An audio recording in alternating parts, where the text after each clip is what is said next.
Hey guys, what is going on? This is Ip of RageQuit TV doing a little 4-gate guide.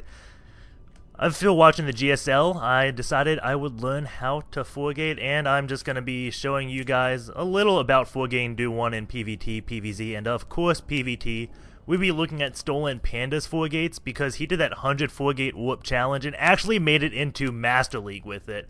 He has like a 70% win ratio just using 4-gates, I believe. So it is a tough build to actually defend against, and it works quite well. I wouldn't recommend doing it every game because no one will ever play with you. I won't play with you because you'll beat me with the 4-gate. I can tell you that right now until I learn how to defend it, which I'm going to be doing after this.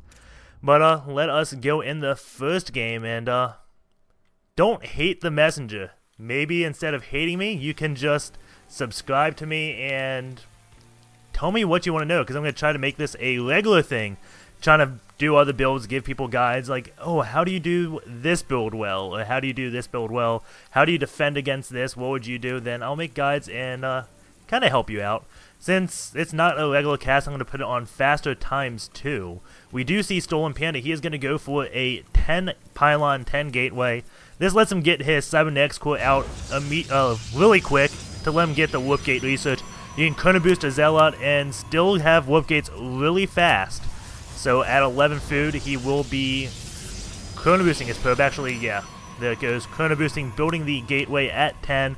10 pylon, 10 gateway. We do see Tesla Trooper. He is a Master League Terran, about 2,500 points, I believe. The probe is coming in just to scout.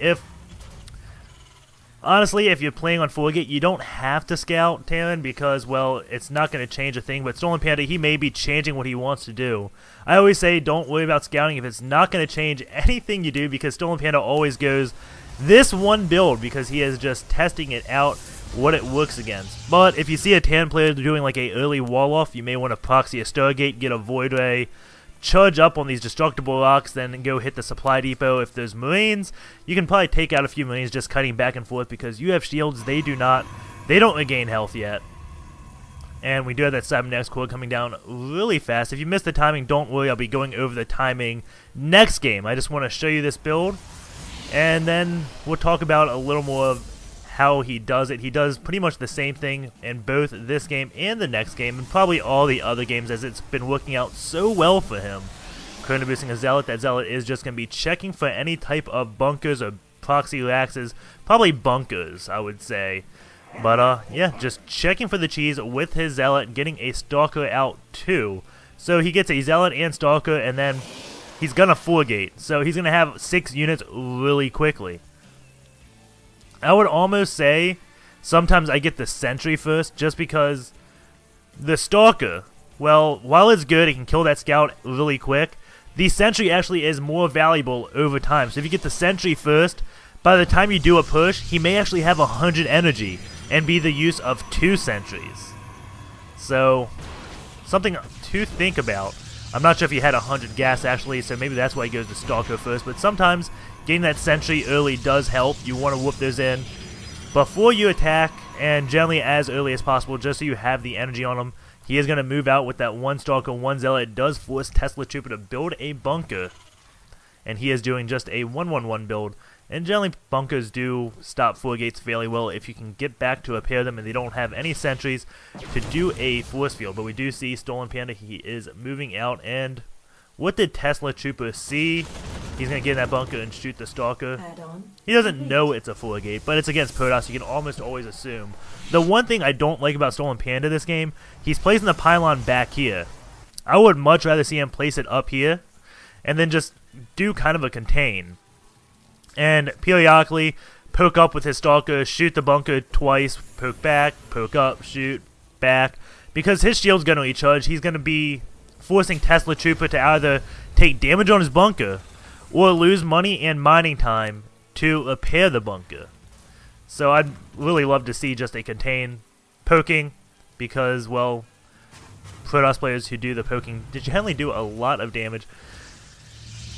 And it looks like he is going to throw down that pylon now. He's actually thrown a pylon here. The critical thing is not supply blocking himself, so that's why the pylon went all the way in the back. And he is throwing down the Guardian Shield. That is really good.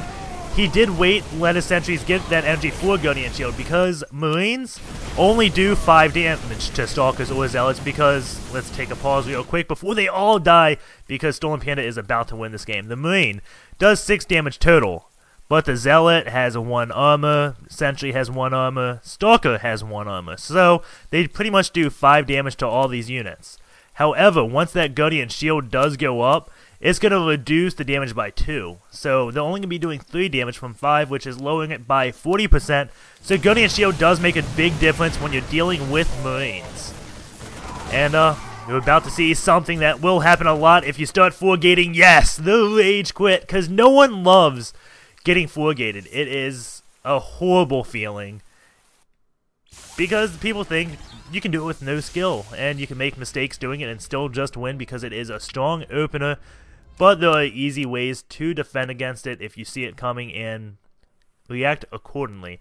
So we're going to go into the second game, and this is the last one I have of StolenPanda. He did not upload a PvP, but just a few minutes before this broadcast I was playing a PvP and got you guys a replay of me actually doing a very similar 4-gate to StolenPanda strategy. But since he's the higher rated player with a 70% win, it is time to really analyze what he's doing. I'm going to pause the game. Zerg player right now is going to be going for a 14 hatch. He's going hatch first, then going for a spawning pool and a roach one, I think. I know he goes for a spawning pool, but basically you know what the Zerg's going to do. Not going to look at him. We're going to really look at StolenPanda on how he does this. Again, he's going for the 10 pylon, 10 gateway. And his probe is coming all the way down here. He's going to be able to wall this area off with the gateway and cybernetics core.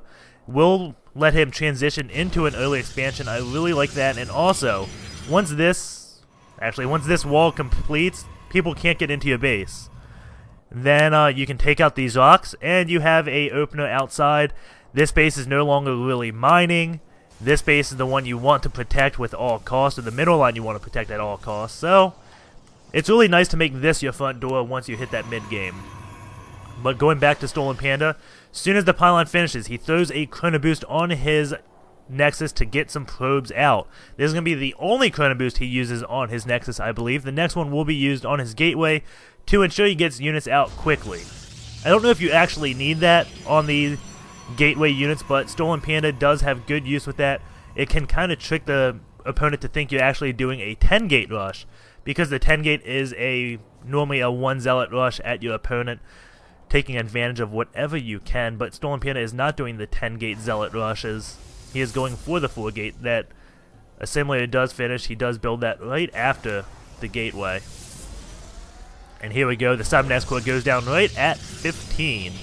And Lexo realizes, is this a solid wall or not? I don't think it is. But no, it is not a solid wall. If he placed it up 1U, he may have been able to make that a solid wall off, but I don't think he really wants to.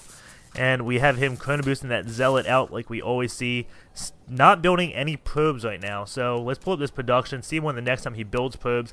He stopped at 15 workers, and there we go. After the zealot gets chrono boosted, he is starting to get workers again. Generally, you want to at least get like 19 or 20 workers if you're doing a 4-gate. That is all you need. You only need 1 gas to successfully 4-gate.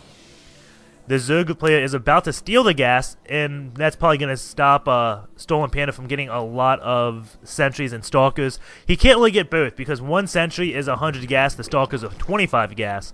So building that 1 sentry really sets you back like 4 stalkers. So that's going to let Lexo actually get a roach one to deal with the zealots well, but I don't think he's doing that. But Protoss really only needs 1 sentry if they're going to 4-gate you, and you do a fast expansion, because they can throw a force field at this ramp, and your units, no matter how big of army you got, if they're not down this ramp to start, they are not going to come. So generally, if you're going to do this fast expansion, I would advise against going for the gas. I would bring the drone back to your base and put a spine crawler or something like that. The gas deal, if you're fast expanding, is really stupid. You're like, it's only 25 minerals. No, the gas is really 75 because you got the drone there too. We do have StolenPanda going for those 4 warp gates. They're not going to finish when this warp gates is done immediately, but he does have units out, so he only needs to get like 1 whoop, and he's got 4 units. But really, he's going to just do a strong attack Not going to do the standard 4 warpgate as you normally see.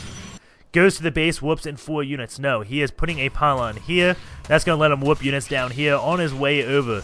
So if he gets engaged, he always has a place where he can whoop in close to battle. That is very, very important. The first unit he should whoop in is a sentry. So he starts gathering energy immediately. Now he does have those 4 warp gates up. He doesn't have the money because he's already built 2 units. He sacrificed a little of getting the early 4 warp in for getting units out. Throwing a pylon down here, so as these units are running, they are going to be joined by more whooping in units. Look at this timing, and he stops, and there he goes, whooping in more zealots because he doesn't, no, he does have the gas to get stalkers, but he's just going mainly zealots, getting 1 stalker now. Going to go into the Zerg player's base, who does have that urge one up, but this comes just at the worst time. We do have the Zerg player only at 21 drones, while StolenPanda is at 19 probes, going to throw down that force field. So it doesn't seem like the Zerg player has droned up too hard. It's just the 4 gate does kill this build pretty quick. Lexa doing the smart thing, trying to take out the forward pylon. But there's another forward pylon right back here, so even if this pylon does go down, he's not too far away. Force field does go down, go into this army tab. You do see StolenPanda at a lot of units to the few of Lexos. So again, 10 pylon, 10 gateway, 7 expo. If you want to know all the timings, they will be in the description of the YouTube. I will post all the exact timings of this build over there. And again, the YouTube is YouTube.